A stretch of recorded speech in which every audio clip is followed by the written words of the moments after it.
বন্ধুগণ, সোশ্যাল মিডিয়ার মাধ্যমে আমি আমাদের সদ্য নির্বাচিত মুখ্যমন্ত্রীর কাছে একটা নিবেদন জানাতে চাই যে আমাদের এখানে তো কালচারের দুনিয়া। আমাদের কলকাতাকে বলে সিটি অফ জয়। তো সিটি অফ জয়, সেখানে আমাদের নজরুল, রবীন্দ্রনাথের গান সমস্তটাই আমাদের এখানে কিন্তু সারা বছরই কম বেশি চলতে থাকে এবং অনুষ্ঠান হতে থাকে ক্লাবে, স্কুলে, সব জায়গাতেই। কিন্তু সেই উৎসাহ উদ্দীপনা যাতে আরও বৃদ্ধি পায়, তার জন্য যদি আমাদের মুখ্যমন্ত্রী মহোদয় একটু ব্যবস্থা করেন যে প্রত্যেকে যাতে আরও উৎসাহিত হয়, এবং স্কুলে যদি মানে সেরকম কোনো সাবজেক্ট আনা যায় যে একটা গানের সাবজেক্ট থাকবে, তো তাহলে অবশ্য রয়েছে যে যেখানে যেখানে গানের স্কুল আছে সেখানে তো গান শেখে সবাই। স্কুলেও যদি সেইটা বিশেষ করে চালনা করা যায় তাহলে আরও মনে হয় ভালো হয়। এবং যদি এরকম একটা ব্যবস্থা করা হয় যে যারা গান বাজনা শেখে তাদের উৎসাহিত করবার জন্য কিছু অন্তত ভাতার ব্যবস্থা যদি করা হয়, কারণ তারা তো কোনো সেইভাবে কোনো জায়গায় পৌঁছাতে পারে না, তারা কোনো সাহায্য এখান থেকে পায় না।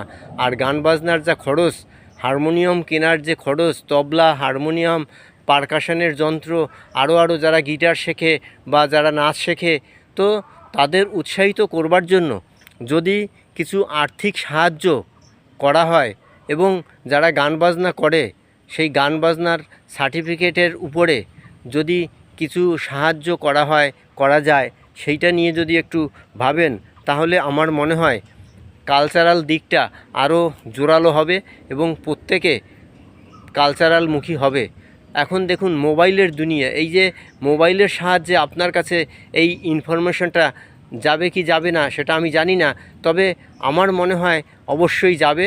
এবং বন্ধুরা যদি বেশি বেশি করে লাইক, কমেন্ট, শেয়ার করেন তাহলে অবশ্যই কিন্তু সেটা মুখ্যমন্ত্রীর দরবারে পৌঁছাবে, এটা আমি মনে করি।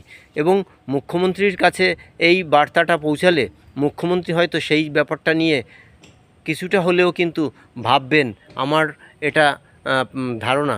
তো যাই হোক, আমি সেই উদ্দেশ্যেই বলছি। এবং প্রত্যেক ঘরে, প্রত্যেক পরিবারে তো আর গান বাজনা শেখে না। যেখানে যেখানে যারা শেখে এবং যারা উৎসাহিত হয়ে গান বাজনার ধারাটাকে ধরে রাখবে এবং নজরুলগীতি, রবীন্দ্রসঙ্গীত, আরও যে সঙ্গীতগুলো আছে তারা করার চেষ্টা করবে। এবং যদি উৎসাহ উদ্দীপনা তাদের মধ্যে জাগে, উৎসাহ যদি পায় এবং আর্থিক সাহায্য যদি পায়, তাহলে তারা কিন্তু একটা ভালো জায়গায় পৌঁছাতে পারবে এবং একটা সাংস্কৃতিক জগতের সৃষ্টি হবে। এবং মানুষ কিন্তু অন্যান্য দিকে না গিয়ে সংস্কৃতিকে নিয়ে তখন ভাববে। তো কি করে কি ভাবনা চিন্তা করা যায় সেটা একটু ভেবে দেখবেন, এবং সেই জিনিসটা করলে আমার মনে হয় খুবই ভালো হবে এবং সবাই উপকৃত হবে। আর তাতে সামাজিক একটা মেলবন্ধন তৈরি হবে এবং প্রত্যেকের সাথে একটা নতুন করে, এবং গানের যারা শিক্ষক আছে ঘরে ঘরে যারা শেখায় তারাও কিন্তু উপকৃত হবে এবং সমাজে একটা নতুন ধারার সৃষ্টি হবে। সেই উদ্দেশ্যে আমি কথাগুলো বললাম। তো যাই হোক, প্রত্যেকে ভালো থাকবেন। আমি আর বেশি ভিডিওটাকে বাড়াবো না, এটুকুই আপাতত থাকলো। পরে আমি অন্য কোনো ভিডিও নিয়ে আপনাদের সাথে আবার সম্মুখে আসব। প্রত্যেকে একটু বেশি বেশি করে লাইক, কমেন্ট, শেয়ার করে আমাদের মুখ্যমন্ত্রীর দপ্তরে পৌঁছে দেবেন, এই আমার আশা। ধন্যবাদ, প্রত্যেককে ধন্যবাদ জানিয়ে আমি নরেশচন্দ্র বিশ্বাস, আমি আমার ভিডিওটা এখানেই সমাপ্ত করলাম। ধন্যবাদ।